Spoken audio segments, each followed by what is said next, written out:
اور university of Baltistan Skardu کے vice chancellor ہیں، انہوں نے پروفیسر ڈاکٹر محمد نعیم خان، یہ چائنا کے ایجنٹ ہیں، اور یہ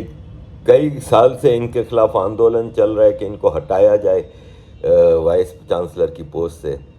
لیکن چونکہ یہ پاکستان آرمی اور چائنا کے ہیں تو انہوں نے واپس کہا ہے کہ قراقرم کے بے نظیر پہاڑ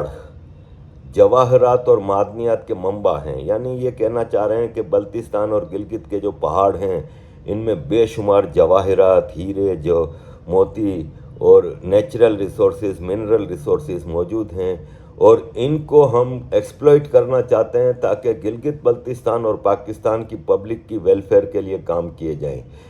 گلگت بلتستان کے نیچرل ریسورسز ان ٹچڈ ہیں، ہمیں نچلی سطح پہ گراس روٹ لیول پہ کام کر کے ان کو ایکسپلوئٹ کرنا ہے۔ تو عزیز دوستوں،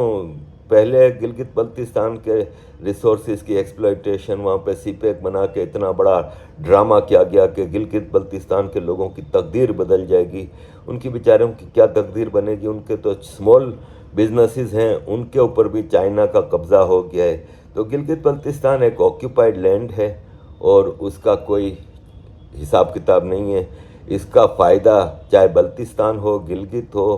پی او کے ہو، بلوچستان ہو، سندھ ہو، کے پی کے ہو، یہ بھرپور نیچرل ریسورسز کی جگہیں ہیں، اور ان کا ایکسپلوئٹیشن صرف پنجابیوں کو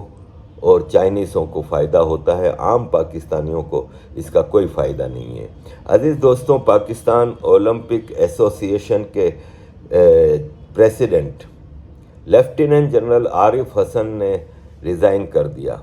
یہ لیفٹیننٹ جنرل کرنل، یہ پورے ہر ایسوسی ایشن پہ قبضہ کر کے بیٹھے ہیں۔ یہ عارف حسن جو کہ lieutenant general president Pakistan Olympic ایسوسی ایشن تھے، یہ 19 سال سے پاکستان اولمپک ایسوسی ایشن کے پریزیڈنٹ تھے۔ پاکستان کا اسپیس پروگرام سپارکو کیوں ترقی نہیں کر رہا؟ اس لیے کہ اس پہ بھی جنرل بیٹھے ہوئے ہیں، اور لگاتار اس پہ جنرل ہی ہوتے ہیں۔ اس کا بھی چیئرمین ایک جنرل ہوتا ہے۔ ایک میٹرک پاس جنرل کا اسپیس پروگرام، سائنس، اسپورٹس، ان چیزوں سے کیا تعلق ہے؟ ان کو طالبان کا چیئرمین بناؤ، ان کو جماعت الدعوہ کا چیئرمین بناؤ، تو سمجھ میں بھی آتی ہے کہ یہ تمہارے پروفیشن ہے۔ ٹیررزم، اسٹیٹ ٹیررزم، سیویلینز کو مارنا پیٹنا، یہ سب آپ کے کام ہیں، یہ کریں بھائی صاحب۔ یہ کن چکروں میں آپ پڑ گئے ہیں؟ عزیز دوستوں، ایک میجر خبر ہے، لیکن پہلے ذرا یہ آپ کو دکھا دوں کہ یہ پاکستان کے ایک سیویلین پروگرام کا مطلب ایک پروگرام، سیویلین پروگرام تھا، اس میں پرائم منسٹر انور کاکڑ چیئرمین تھے، لیکن ساتھ میں آرمی چیف عاصم منیر بیٹھے ہیں۔ یعنی کوئی چیز ایسی نہیں ہے اس پاکستان میں جو آرمی چیف کے بغیر چل سکے۔ عزیز دوستوں، بریکنگ خبر یہ ہے کہ یہ پرانی بھی خبر ہے، لیکن واپس یہ سرکولیٹ کر رہی ہے۔ عاصم منیر کے امریکہ کے دورے کے بعد یہ کافی سرکولیٹ کر رہی ہے۔ کریڈیبل رپورٹ ہے کہ اگست 2023 میں پاکستان آرمی چیف اور عربین گلف کے ایک امیر لیڈر کے درمیان ایک میٹنگ ہوئی تھی، جس میں پاکستان آرمی چیف نے $3.5 بلین کے بدلے پاکستان کے نیوکلیئر ویپنز بیچنے کا سوچا تھا۔ 2 ایٹم بم $3.5 بلین کے بدلے میں بیچنے کی بات چیت ہوئی تھی، اور یہ D G Khan enrichment facilities explosion story جو ہوئی تھی، وہ آپ کو یاد ہوگا کہ آج سے کچھ مہینوں پہلے اچانک ایک بریکنگ نیوز آئی تھی کہ پاکستان کی نیوکلیئر فیسلٹیز جو ڈیرہ غازی خان میں ہیں، وہاں پہ ایک دھماکہ ہوا ہے اور نیوکلیئر پلانٹ تباہ ہو گیا ہے۔ وہ خبر جنگل کی آگ کی طرح پھیل گئی تھی، لیکن پھر آدھے گھنٹے میں ہی وہ خبر دبا دی گئی۔ اس کے پیچھے یہ کارن تھا کہ پورا علاقہ کارڈن آف کر دیا گیا، اور عام جو ریسیڈنٹس تھے ان کو بھی وہاں سے نکال دیا گیا، تو پتہ ہی نہیں چلا کہ وہاں پہ کیا ہوا۔ اور میڈیا، سوشل میڈیا پہ اتنا زبردست کریک ڈاؤن کر کے یہ خبر دبا دی گئی تھی۔ اور وہ ایسی خبریں جب دبا دی جاتی ہیں نا، تو اس کے پیچھے کوئی نہ کوئی چیز نظر آتی ہے۔ پاکستان کے نیوکلیئر ویپن ہے نا، وہ انٹرنیشنل کمیونٹی خاص طور پہ ویسٹ کے لیے بہت کنسرن کی بات ہے، اور اس کے لیے پہلے بھی جب مشرف کے پیریڈ میں پول کھلی تھی کہ لیبیا، نارتھ کوریا اور ایران کو یہ بیچے گئے تھے، تو نارتھ کوریا نے تو زبردست ایٹم بم بنا لیے، میزائل پروگرام ان کا اتنا ٹاپ کا تھا، جو کہ پاکستان کا میزائل پروگرام بھی نارتھ کوریا نے ہی پاکستان کو اس کی ٹیکنالوجی سپلائی کی تھی اگینسٹ نیوکلیئر ٹیکنالوجی۔ تو اس لیے نارتھ کوریا نے تو بنا لیا، اس کا وہ کچھ بگاڑ بھی نہیں سکے، اور نارتھ کوریا تو بالکل وہ ہاتھ سے بھی میزائل پھینکیں تو امریکہ میں جا کے گرتا ہے، اتنا قریب ہے۔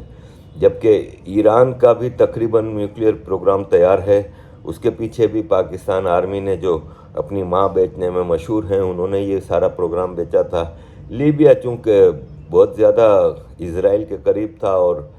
لیبیا میں انہوں نے تباہی کر دی تھی۔ اب ایران کا معاملہ ہے، اور اب پاکستان کے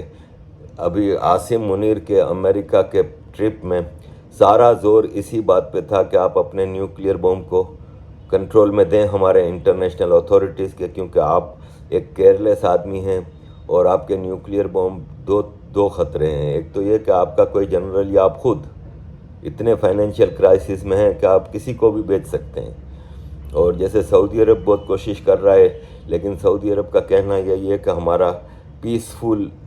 انریچمنٹ کا پلان ہے، تو ایران نے بھی یہی کہا تھا کہ ہمارا پیسفل انریچمنٹ کا پلان ہے، لیکن ایران اب تقریباً 60% یورینیم انریچمنٹ کر چکا ہے، اور 60% کا مطلب ہے کہ 3 atom bomb any time Iran fire کر سکتا ہے، تیاری کے لاسٹ اسٹیج پہ آ گئے ہیں۔ تو یہی چیز انٹرنیشنل اتھارٹیز خاص طور پہ امریکہ کو خطرہ ہے کہ ترکی کو بیچ سکتا ہے، سعودیہ کو بیچ سکتا ہے، کسی بھی اسٹیٹ کو بیچ سکتا ہے پاکستان۔ دوسرا یہ ہے کہ پاکستان کے جہادی جو ہیں، ان کا آپ کو پتہ ہے کہ پاکستان آرمی سے کلوز کنیکشن رہتا ہے، کیونکہ جہادیوں کو کریٹ آرمی کرتی ہے، ان کو آئیڈیولوجیکل اور ملٹری ٹریننگ اور ساری چیزیں اور فنڈنگ، یہ سب لاجسٹک سپورٹ پاکستان آرمی کی طرف سے ہوتا ہے، تو یہ کلوز کنیکشن میں ہوتے ہیں، اور جہادی آرمی میں بھی بہت ہیں، کئی جنرلز اور کئی آرمی آفیسرز جہادی مائنڈ سیٹ کے ساتھ چلتے ہیں، although کہ ان کی اپنی پرسنل لائف ایسے ہی ہوتی ہے جیسے بھارت کی کچھ لکھاری ہیں جو حجاب کو سپورٹ کرتی ہیں، جو مدرسہ کو سپورٹ کرتی ہیں، لیکن اپنی پرسنل لائف ویسٹرن اسٹائل میں گزارتی ہیں۔ یہ ہپوکریٹک ایک کمیونل لیڈرز کا، کمیونل لکھاریوں کا ساؤتھ ایشیا میں سسٹم چلتا ہے۔ ایسے ہی پاکستان آرمی ساری ویسٹ میں اپنی انویسٹمنٹ کرتی ہے، ان کے بچے ویسٹرن لائف اسٹائل اپناتے ہیں، ایون مولویوں کا بھی میں نے دیکھا ہے کہ امریکہ، یورپ میں ان کے بچے پڑھتے ہیں، ویسٹرن لائف کو پسند کرتے ہیں، عام آدمی کے لیے مدرسہ اور یہ۔ تو پاکستان آرمی میں بھی سارے جنرل نہیں تو اگر بہت سارے جنرل آج بھی جہاد، غزوہ ہند اور اس ٹائپ کی تھیوریز کو اپنا آئیڈیل مانتے ہیں، اور اپنا لائف کا مقصد اسی کو مانتے ہیں۔ تو امریکہ اور انٹرنیشنل اتھارٹیز کو خطرہ ہے کہ پاکستان کے جہادی آرمی آفیسرز بھی اس کو یا تو بیچ سکتے ہیں یا کسی جہادی گروپ کے حوالے کر سکتے ہیں، اور جو کہ پاکستان ایک بالکل کنارے پہ تباہی کے آیا ہے، تو ہم تو ڈوبے ہیں صنم تمہیں بھی لے ڈوبیں گے کے اثر کے تحت ہو سکتا ہے کہ یہ آخری ریزورٹ کے طور پہ انڈیا یا اسرائیل پہ 1-2 ایٹم بم چھوڑ دیں کہ ہم تو مر ہی رہے ہیں، چلو ختم ہو رہے ہیں، پاکستان تو ٹوٹ ہی رہا ہے، اب اس سے زیادہ کیا ہوگا۔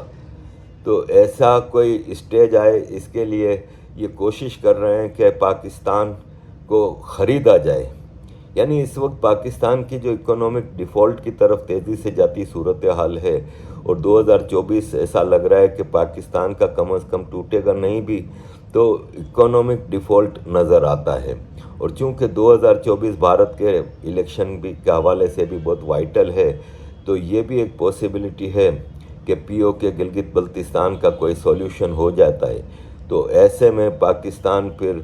آخری ریزورٹ کے طور پہ اپنے ایٹمک بم کو یوز کر سکتا ہے، یا پھر اکانومی بچانے کے لیے کوئی اتنے بڑے بڑے امیر ملک پڑے ہیں، کوئی بھی $20-30 بلین دے کے پاکستان کی اکانومی کو